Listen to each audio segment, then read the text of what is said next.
রহস্যময় অ্যাডভেঞ্চার গল্প। ছেলে আমার পায়ে আলতা লাগিয়ে দিতে গিয়ে বলল। পুজোর দিন সকালে পায়ে আলতা লাগাতে বসেছি। বোতল থেকে আলতা বের করতে গিয়ে হাতে লেগে গেল। ছেলে দেখে বলল, মা আমি লাগিয়ে দিই। আমি বললাম, না আমি পারব। কিন্তু সে আমার পা তুলে তার কোলে রাখল। আলতা নিয়ে আস্তে আস্তে আমার পায়ের আঙুলে লাগাতে শুরু করল। তার স্পর্শে আমার শরীর কাঁপছিল।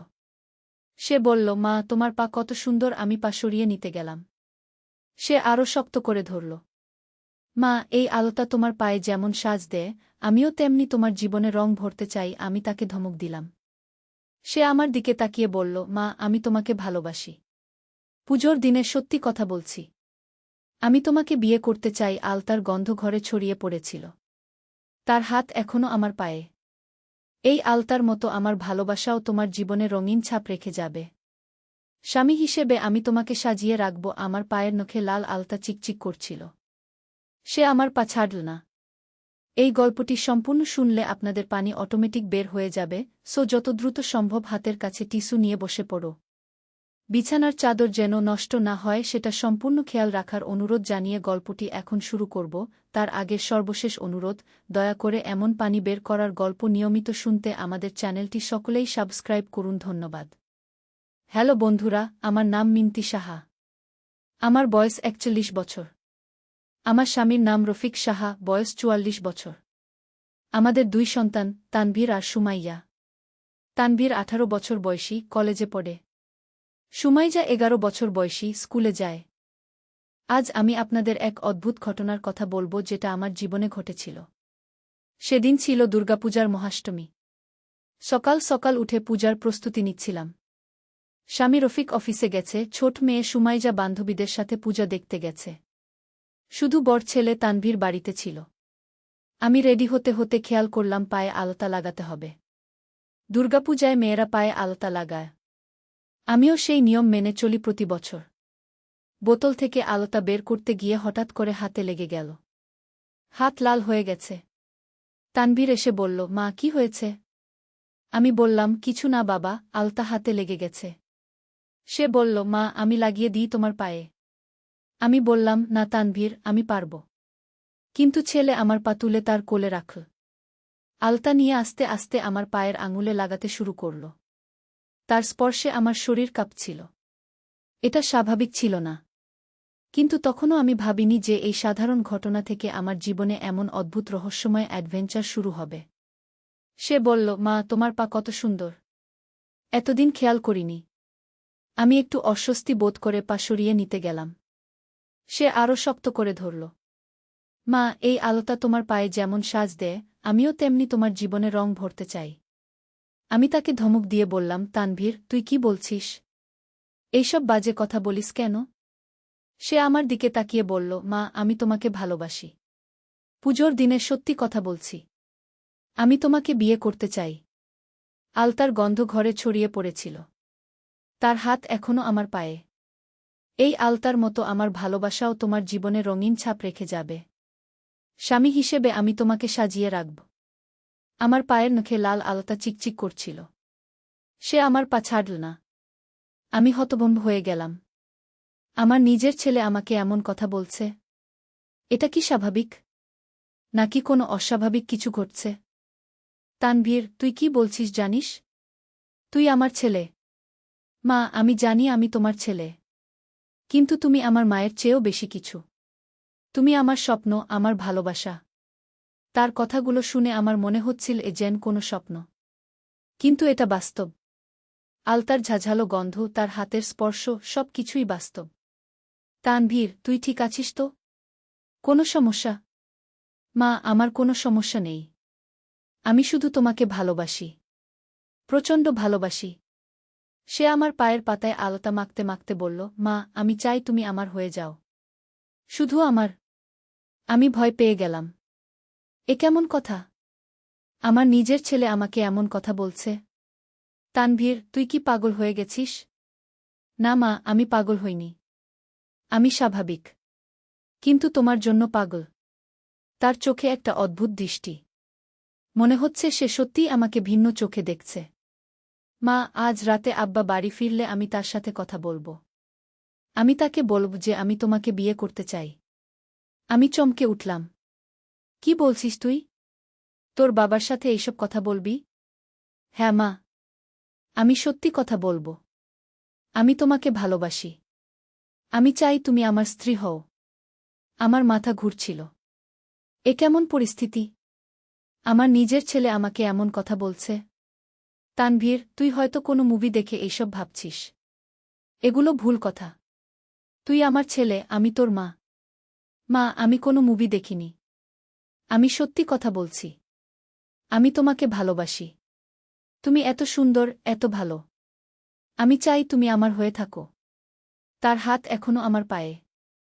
আলতা লাগানো শেষ হয়ে গেছে অনেক আগেই, কিন্তু সে আমার পা ছাড়ছে না। তানভীর, তুই আমার পা ছাড়। না মা, আমি ছাড়ব না। আমি তোমাকে ভালোবাসি। সে আমার পায়ের পাতায় হাত বুলিয়ে দিতে লাগল। আমার শরীরে অদ্ভুত শিহরণ খেলে গেল। মা, তোমার পা এত নরম, এত সুন্দর। আমি জোর করে পা সরিয়ে নিলাম। উঠে দাঁড়ালাম। তানভীর, তুই কি করছিস? তুই আমার ছেলে। এইসব কথা বলতে নেই। সেও উঠে দাঁড়াল। আমার দিকে এগিয়ে এল। মা, আমি জানি আমি তোমার ছেলে। কিন্তু আমি তোমাকে ভালোবাসি। প্রচণ্ড ভালোবাসি। সে আমার কাছে এসে দাঁড়াল। তার চোখে অদ্ভুত এক আগুন জ্বলছে। মা, আমি তোমাকে চুমু দিতে চাই। আমি পিছিয়ে গেলাম। তানভীর, তুই কি বলছিস? তুই পাগল হয়ে গেছিস। না মা, আমি পাগল হইনি। আমি শুধু তোমাকে ভালোবাসি। সে আমার দিকে হাত বাড়াল। আমি আরও পিছিয়ে গেলাম। তানভীর, তুই আমার কাছ থেকে দূরে থাক। তুই কি করছিস জানিস? মা, আমি জানি আমি কি করছি। আমি তোমাকে ভালোবাসার চেষ্টা করছি। হঠাৎ করে বাইরে থেকে আওয়াজ এল। কেউ যেন দরজায় কড়া নাড়ছে। আমি দ্রুত দরজার দিকে গেলাম। তানভীর আমাকে থামানোর চেষ্টা করল। মা, তুমি কোথায় যাচ্ছ? দরজায় কেউ এসেছে। আমি দরজা খুলে দেখি আমার বোন রশিদা দাঁড়িয়ে আছে। আপা, কেমন আছো? ভালো আছি। তুই এসেছিস? ভেতরে আয়। রশিদা ভেতরে এল। তানভীর তখনও বসার ঘরে দাঁড়িয়ে আছে। তানভীর, তুই কেমন আছিস? ভালো আছি খালা। রশিদা আমার দিকে তাকিয়ে বলল, আপা, তুমি কেমন যেন লাগছে। কি হয়েছে? কিছু না। একটু অস্বস্তি লাগছিল। পূজার দিনে অস্বস্তি কেন? সব ঠিক তো? আমি তানভীরের দিকে তাকালাম। সে নিচু করে মাথা নামিয়ে রেখেছে। হ্যাঁ, সব ঠিক। রশিদা বসল। আমিও বসলাম। তানভীর তার ঘরে চলে গেল। আপা, তানভীর কেমন যেন লাগছে আজকে। কি হয়েছে ওর? আমি কি বলবো? আমার নিজের ছেলে আমাকে এমন কথা বলেছে। এটা কি আমি কারো কাছে বলতে পারি? হয়তো একটু অসুস্থ লাগছে। ডাক্তার দেখানো লাগবে তো। দেখি, প্রয়োজন হলে দেখাব। রশিদা একটু বসে চলে গেল। আমি একা হয়ে গেলাম। তানভীর তার ঘরে। আমি ভাবতে লাগলাম, এটা কি সত্যি ঘটেছে? নাকি আমার কোনো ভুল বোঝাবুঝি? তানভীর সত্যিই আমাকে সেভাবে দেখে? সন্ধ্যায় রফিক বাড়ি ফিরল। সুমাইয়াও ফিরল। রাতের খাবারের সময় তানভীর আমার দিকে তাকিয়ে বলল, মা, আমি কি আব্বার সাথে একটু কথা বলতে পারি? আমার হৃদস্পন্দন বেড়ে গেল। সে কি সত্যিই রফিকের সাথে ওই কথা বলবে? কি কথা বলবি? রফিক জিজ্ঞেস করল। একটু পরে বলব আব্বা। খাওয়া দাওয়া শেষে সুমাইজা তার ঘরে চলে গেল। আমি রান্নাঘরে বাসনকোসন ধুতে গেলাম। তানভীর রফিকের কাছে গিয়ে বলল, আব্বা, আমি তোমার সাথে একটা গুরুত্বপূর্ণ কথা বলতে চাই। বল তানভীর, কি কথা? আমি রান্নাঘর থেকে শুনছিলাম। আব্বা, আমি মাকে ভালোবাসি। সেটা তো স্বাভাবিক। তুই তো মাকে ভালোবাসবি। না আব্বা, আমি মাকে একজন মহিলা হিসেবে ভালোবাসি। আমি মাকে বিয়ে করতে চাই। রফিক চুপ হয়ে গেল। একটু পরে বলল, তুই কি বলছিস তানভীর? আমি সত্যি কথা বলছি আব্বা। আমি মাকে ভালোবাসি। আমি চাই মা আমার স্ত্রী হোক। আমার হাত থেকে প্লেট পড়ে গেল। রফিক চিৎকার করে উঠল। তুই কি বলছিস? তুই পাগল হয়ে গেছিস? না আব্বা, আমি পাগল হইনি। আমি মাকে ভালোবাসি। রফিক উঠে দাঁড়াল। তানভীরের দিকে এগিয়ে গেল। তুই জানিস তুই কি বলছিস? সে তোর মা। আমি জানি আব্বা। কিন্তু আমি তাকে ভালোবাসি। রফিক তানবীরকে একটা চড় মারল। তুই এইসব বাজে কথা বলিস কেন? তানভীর কাঁদতে শুরু করল। আব্বা, আমি সত্যি কথা বলছি। আমি মাকে ভালোবাসি। আমি রান্নাঘর থেকে বেরিয়ে এলাম। কি হচ্ছে এখানে? রফিক আমার দিকে তাকিয়ে বলল, তানভীর বলছে সে তোকে ভালোবাসে। সে তোকে বিয়ে করতে চায়। আমি তানভীরের দিকে তাকালাম। সে কাঁদছে। তানভীর, তুই কেন এইসব কথা বলছিস? মা, আমি তোমাকে ভালোবাসি। আমি সত্যি কথা বলেছি। রফিক রেগে গেল। তুই এখন তোর ঘরে যা। আর কখনো এইসব কথা বলিস না। তানভীর তার ঘরে চলে গেল। রফিক আমার দিকে তাকিয়ে বলল, মিনতি, ছেলেটার কি হয়েছে? সে কেন এইসব কথা বলছে? আমি জানি না রফিক। আজ সকালেও সে আমার সাথে অদ্ভুত ব্যবহার করেছিল। কেমন ব্যবহার? আমি রফিককে সকালের ঘটনার কথা বললাম। রফিক শুনে বলল, এ তো খুবই গুরুতর ব্যাপার। আমাদের ডাক্তারের কাছে নিয়ে যেতে হবে। হ্যাঁ, আমিও তাই ভাবছি। পরের দিন আমরা তানভীরকে ডাক্তারের কাছে নিয়ে গেলাম। ডাক্তার তার সাথে অনেকক্ষণ কথা বললেন। ডাক্তার আমাদের বললেন, আপনাদের ছেলের মানসিক একটা সমস্যা হয়েছে। এটা হঠাৎ করে হতে পারে। চিকিৎসা করলে ভালো হবে। আমরা তানভীরের চিকিৎসা শুরু করলাম। ডাক্তার ওষুধ দিলেন। সাইকোলজিস্টের কাছেও নিয়ে গেলাম। ধীরে ধীরে তানভীর স্বাভাবিক হয়ে উঠল। সে আর আমার সাথে সেই রকম আচরণ করে না। একদিন সে আমার কাছে এসে বলল, মা, আমি দুঃখিত। আমি জানি না কেন সেদিন এইসব কথা বলেছিলাম। আমি তাকে কোলে নিয়ে বললাম, তুই আমার ছেলে। তুই ভালো হয়ে গেছিস, এটাই যথেষ্ট। কিন্তু সেদিনের ঘটনা আমার মন থেকে মুছে যায়নি। কিভাবে আমার নিজের ছেলে আমাকে সেভাবে দেখেছিল? এটা কি সত্যিই মানসিক রোগ ছিল? নাকি অন্য কিছু? এই রহস্য আমার মনে থেকে গেল। আমি আর কখনো সেই দিনের কথা ভাবতে চাই না। কিন্তু মাঝে মাঝে মনে পড়ে যায়। তানভীর এখন ভালো আছে। সে পড়াশোনা করছে। আমাদের সাথে স্বাভাবিক ব্যবহার করে। কিন্তু সেদিনের ঘটনা আমার জীবনের এক অদ্ভুত অধ্যায় হয়ে থাকল। এই ঘটনার পর আমি বুঝলাম যে জীবনে অনেক রহস্যময় ঘটনা ঘটতে পারে, যেগুলোর কোনো যুক্তিসঙ্গত ব্যাখ্যা নেই। কিভাবে আমার ছেলে হঠাৎ করে আমার প্রতি এমন অনুভূতি পোষণ করল? এটা কি সত্যিই মানসিক রোগ? নাকি কোনো অতিপ্রাকৃত শক্তির প্রভাব? আমি আর কখনো জানতে পারব না। কিন্তু এই ঘটনা আমার মনে দাগ কেটে গেছে। সেদিনের সেই আলতার গন্ধ, তানভীরের সেই অদ্ভুত দৃষ্টি, তার সেই কথাগুলো আমি ভুলতে পারি না। জীবনে এমন অনেক রহস্যময় ঘটনা ঘটে যার কোনো ব্যাখ্যা আমরা খুঁজে পাই না। এই ঘটনাও তেমনি একটি রহস্য হয়ে থাকল আমার জীবনে। কিন্তু একটা কথা সত্যি, সেদিন যা ঘটেছিল তা আমার জীবনের সবচেয়ে অদ্ভুত ও রহস্যময় ঘটনা। আমি আর কখনো এমন কিছুর সম্মুখীন হইনি। তানভীর এখন ২০ বছর বয়সী। সে একটি ভালো চাকরি করে। তার একটি গার্লফ্রেন্ডও আছে। সে স্বাভাবিক জীবনযাপন করছে। কিন্তু আমি মাঝে মাঝে ভাবি, সেদিন কি সত্যিই মানসিক রোগ ছিল? নাকি অন্য কিছু? একদিন আমি তানভীরের পুরনো ডায়েরি খুঁজে পেলাম। কৌতূহলবশত পড়তে শুরু করলাম। তাতে লেখা ছিল, আজ আমার একটা অদ্ভুত স্বপ্ন হয়েছে। আমি দেখলাম একজন সাধু আমাকে বলছে, তুমি তোমার মায়ের প্রতি ভিন্ন অনুভূতি পোষণ করবে।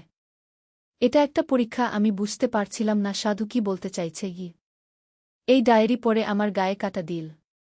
তানভীর কি সত্যিই কোনো স্বপ্ন দেখেছিল? নাকি সে মিথ্যা লিখেছে? আমি আরও পড়তে থাকলাম। আজ আমার আরেকটা অদ্ভুত স্বপ্ন হল। সেই সাধু আবার এসেছে। সে বলল, তুমি তোমার মায়ের প্রতি যে অনুভূতি পোষণ করবে সেটা তোমার নিয়ন্ত্রণে থাকবে না। কিন্তু এটা শুধু একটা পরীক্ষা। পরীক্ষা শেষে তুমি স্বাভাবিক হয়ে যাবে। আমি ভয় পেয়ে গেলাম। এটা কি সত্যি? নাকি তানভীর কল্পনা করে লিখেছে? আমি ডায়েরির শেষের দিকের পাতা উল্টালাম। আজ সকালে আমার মনে হচ্ছে মাকে অন্যভাবে দেখতে। আমি বুঝতে পারছি না কেন এমন হচ্ছে। আমি মাকে ভালোবাসি, কিন্তু এই ভালোবাসা অন্যরকম হয়ে গেছে। সাধুর কথা মনে পড়ছে গু। আমার হাত কাঁপছিল। এটা কি সত্যি ঘটেছিল? তানভীর কি সত্যিই কোনো অতিপ্রাকৃত শক্তির প্রভাবে পড়েছিল? আমি ডায়েরিটা বন্ধ করে দিলাম। এই রহস্য আমার পক্ষে সমাধান করা সম্ভব নয়। পরের দিন আমি তানভীরকে জিজ্ঞেস করলাম, তুই কি কখনো কোনো সাধুর স্বপ্ন দেখেছিস? তানভীর অবাক হয়ে বলল, সাধুর স্বপ্ন? না তো মা। কেন? তোর ডায়েরিতে দেখলাম তুই লিখেছিস গু। আমার ডায়েরি? আমি তো কোনো ডায়েরি লিখি না মা গু। আমি হতভম্ব হয়ে গেলাম। তানভীর কি সত্যি কথা বলছে? নাকি সে ভুলে গেছে? তুই কি পূজার দিনের কথা মনে করতে পারিস? তানভীর মাথা চুলকে বলল, হ্যাঁ মা, আমি তোমার পায়ে আলতা লাগিয়ে দিয়েছিলাম। কিন্তু তারপর কি হয়েছিল আমার ঠিক মনে নেই গে। আমি বুঝলাম তানভীর সত্যিই সে দিনের কথা ভুলে গেছে। বা হয়তো সে মনে করতে চায় না। এই ঘটনার পর আমি স্থির করলাম যে এই রহস্যের খোঁজ আমি আর করব না। যা হবার হয়ে গেছে। তানভীর এখন ভালো আছে, এটাই যথেষ্ট। কিন্তু মাঝে মাঝে আমার মনে হয় সে দিনের ঘটনা কি সত্যিই অতিপ্রাকৃত কিছু ছিল? নাকি শুধুই মানসিক সমস্যা? এই প্রশ্নের উত্তর আমি কখনো পাব না। কিন্তু এই ঘটনা আমার জীবনে একটা গভীর প্রভাব ফেলেছে। আমি বুঝেছি যে জীবনে অনেক রহস্যময় ঘটনা ঘটে যার কোনো যুক্তিসঙ্গত ব্যাখ্যা নেই। কিছু ঘটনা আছে যেগুলো আমাদের বোধগম্যতার বাইরে। আমাদের শুধু সেগুলো মেনে নিয়ে এগিয়ে যেতে হয়। তানভীর এখন একটি সুখী জীবনযাপন করছে। তার বিয়ে হয়েছে। একটি সুন্দর স্ত্রী আছে। তারা খুশিতে আছে। কিন্তু আমি জানি না সেদিনের সেই রহস্যময় ঘটনার আসল কারণ কি ছিল। এটা আমার জীবনের একটা অমীমাংসিত রহস্য হয়ে থাকবে। আজও যখন পূজার দিন আলতা লাগাই সেদিনের কথা মনে পড়ে যায়। আলতার গন্ধ নাকে এলেই তানভীরের সেই অদ্ভুত কথাগুলো কানে বাজে। মা, এই আলতার মতো আমার ভালোবাসাও তোমার জীবনে রঙিন ছাপ রেখে যাবে গু। এই কথাগুলো আমি কখনো ভুলব না। যদিও তানভীর এখন স্বাভাবিক, কিন্তু সেদিনের সেই রহস্যময় ঘটনা আমার মনে চিরকালের জন্য গেঁথে থাকবে। জীবনে এমন অনেক ঘটনা ঘটে যার ব্যাখ্যা আমরা খুঁজে পাই না। সেদিনের ঘটনাও তেমনি একটি অমীমাংসিত রহস্য। কিন্তু একটা কথা নিশ্চিত, সেদিনের পর থেকে আমি জীবনের প্রতি আরও গভীর দৃষ্টিভঙ্গি নিয়ে তাকাই। আমি বুঝেছি যে পৃথিবীতে এমন অনেক কিছু আছে যা আমাদের বোধগম্যতার বাইরে। এই ঘটনা আমাকে শিখিয়েছে যে জীবনে রহস্য থাকবেই। কিছু প্রশ্নের উত্তর আমরা কখনো পাব না। আমাদের শুধু সেগুলো নিয়ে বাঁচতে শিখতে হবে। আর এভাবেই আমার জীবনের সবচেয়ে রহস্যময় অ্যাডভেঞ্চার শেষ হল। এই ঘটনা আমার মনে চিরকাল থাকবে একটি অমীমাংসিত রহস্য হিসেবে।